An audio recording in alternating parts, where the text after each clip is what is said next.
ఆంధ్రామిక్స్.com మిమ్మల్ని స్వాగతిస్తున్నది.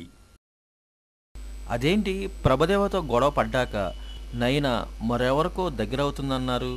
ఇప్పుడు అలా ఖుష్బూ మొగుడికి ఓకే చెప్పేసింది అంటున్నారు.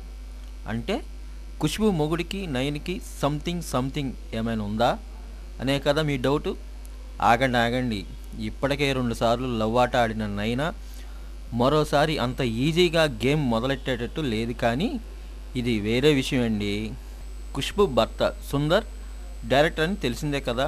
నయన్తో లీడ్ రోల్లో ఒక సినిమా చేసేందుకు సుందర్ ఉవ్విళ్ళూరుతున్నాడట. అదే ఉత్సాహంతో నయనకు ఓ స్టోరీ కూడా వినిపించాడని, స్క్రిప్ట్ నచ్చిన నయన ఈ సినిమాలో నటించేందుకు వెంటనే సుందర్కి ఓకే చెప్పేసిందని లేటెస్ట్ టాక్. ప్రస్తుతం విశాల్ హీరోగా జర్నీ ఫ్రేమ్ అంజలి, శరత్ కుమార్ కూతురు వరలక్ష్మి మెయిన్ రోల్స్తో మదగజరాజా అనే సినిమాని తెరకెక్కిస్తున్నాడు సుందర్. అది పూర్తవగానే నయన్ సినిమా పట్టాలెక్కినట్టు సమాచారం.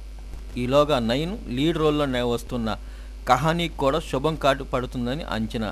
అది సంగతి మరి.